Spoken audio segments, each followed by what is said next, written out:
அனைவருக்கும் தினம் ஒரு தகவல் சார்பாக இனிய வணக்கங்கள்.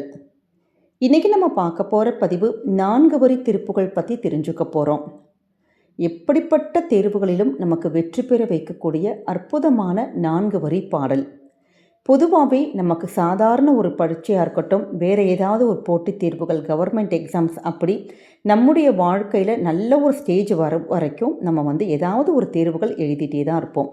சில தேர்வுகள் நம்முடைய வாழ்க்கையையே மாற்றும். அப்படி மிகச்சிறந்த ஒரு நல்லபடியாக வரணும், ஒரு டேர்னிங் பாயிண்ட் நமக்கு கிடைக்கணும் அப்படின்னா, இப்படி போட்டித் தேர்வுகளில் படிக்கக்கூடிய அந்த மாணவர்கள் கண்டிப்பாக இந்த 4 வரி திருப்புகழை டெய்லி நீங்கள் பூஜையில் சொல்லிவிட்டு நீங்கள் உங்களுடைய ரொட்டீன் அந்த படிப்புக்கான அந்த வேலைகள் செய்ய ஆரம்பித்து பாருங்கள். கண்டிப்பாக வெற்றி மேல் வெற்றி கிடைக்கும்.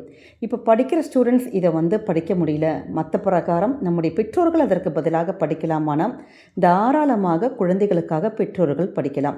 உங்கள் வீட்டு பூஜை அறையில் ஒரே ஒரு தீபம் மட்டும் ஏற்றி வச்சுட்டு முருகப்பெருமானை ஆத்மார்த்தமாக வணங்கி அருணகிரிநாதரை நம்ம மனசில் நல்லா நினச்சிட்டு தியானித்து இந்த 4 வரி திருப்புகழை சொன்னாலே போதும். பதிவுக்குள்ளே போகிறதுக்கு முன்னாடி நம்முடைய சேனலை நீங்கள் இப்போ வரைக்கும் சப்ஸ்கிரைப் பண்ணாமல் பார்த்துட்ருக்கீங்கன்னா கண்டிப்பாக சப்ஸ்கிரைப் பண்ணிக்கோங்க. அப்போ தான் எங்களுடைய எல்லா நல்ல நல்ல பதிவுகளுமே உடனுக்குடனே வரும்.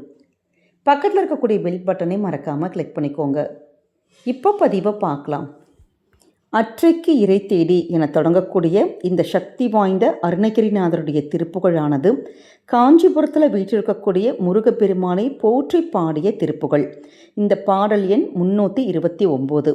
நம்முடைய வாழ்க்கையில் அன்றாட தேவைகளுக்காக அலையாமல் இறைவனுடைய திருவடியை பற்றும் உறுதியான மனநிலையை நமக்கு தரும்படி இந்த பாடலானது வேண்டுகிறது. அப்படிப்பட்ட சக்தி வாய்ந்த திருப்புகழ். அற்றைக்கிரை தேடி அத்தத்திலுமாசை பற்றி தவியாத பற்றை பெறுவேனோ, வெற்றி கதிர்வேலா வெற்பை தொலைசீலா கற்றுற்றுணர்போதா கச்சி பெருமாளே. கச்சி பெருமாளைங்கிறது நமக்கு காஞ்சிபுரத்துடைய இருக்கக்கூடிய பெருமாளை குறிக்கின்றது. இந்த பாடலுக்கான சுருக்கமான அர்த்தம்: அன்றாட உணவுக்காகவும் செல்வத்தின் மீதும் ஆசை கொண்டு தவிக்காமல் உன்னிடம் பற்றுக்கொள்ளும் மனநிலையை நான் பெறுவேனோ, வெற்றி பொருந்திய வேலவனே, கிரவுஞ்சமலையை பிளந்தவனே, ஞான வடிவானவனே, காஞ்சிபுரத்தில் வீற்றிருக்கும் பெருமாளை. இதுதாங்க இதற்கான தமிழ் அர்த்தம். இந்த திருப்புகழை நம்ம டெய்லி நம்ம பூஜையில் சொல்லலாம். இல்லாட்டி செவ்வாய்க்கிழமையோ இல்லை முருகப்பெருமானுக்கான விசேஷமான நாட்களில் மனமுருகி நம்ம பாடிட்டு வந்தோன்னா நிச்சயமாக கல்வி, தேர்வு மற்றும் வாழ்க்கையில் இருக்கக்கூடிய நமக்கான வெற்றி பெற தேவையான சிந்தனை தெளிவுகள், மன உறுதி, இது எல்லாமே இந்த ஒரு பாடலை நமக்கு நிச்சயமாக கொடுக்கும். அதனால் நம்பிக்கையோடு இந்த பாடல் வரிகளை படிங்க. நீங்கள் முடிஞ்சவங்க படிக்கின்ற குழந்தைகளை 4 வரிகளை நீங்கள் சொல்ல வைங்க. அப்படி முடியாத பட்சத்தில் கண்டிப்பாக பெற்றோர்கள் யாராவது ஒருத்தர், கணவனோ மனைவியோ, நம்ம படிச்சுட்டு வந்தோன்னா நம்முடைய குழந்தைகளுடைய வாழ்க்கையில் மிகப்பெரிய நல்ல ஒரு ஒளிமயமான எதிர்காலம் உருவாகும்.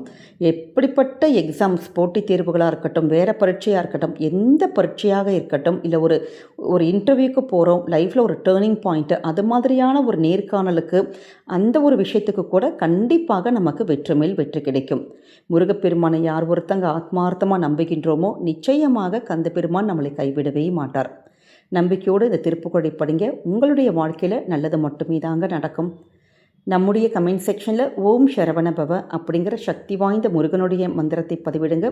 முருகனுடைய அருளோடு நீங்கள் எந்த எக்ஸாம்ஸ் எழுத போகிறீங்களோ அந்த தேர்வுகளில் அனைத்து வெற்றிகளும் கிடைக்கட்டும் சொல்லிட்டு நாங்களும் உங்களுக்காக இறைவன்கிட்ட பிரார்த்தனை பண்ணிக்கிறோம். நம்முடைய சேனலை நீங்கள் இப்போ வரைக்கும் சப்ஸ்கிரைப் பண்ணாமல் பார்த்துட்ருக்கீங்கன்னா மறக்காமல் சப்ஸ்கிரைப் பண்ணி நம்முடைய சேனலை ஃபாலோ பண்ணிக்கோங்க. இந்த பதிவை உங்களுக்கு தெரிஞ்ச friends and family members, exams எழுதுகிற எல்லாருக்குமே நீங்கள் ஷேர் பண்ணுங்கள். அவங்களும் இதை பார்த்து பயன்பெறட்டும். மீண்டும் வேறொரு நல்ல பதிவில் சந்திக்கிறோம். நன்றி, வணக்கம்.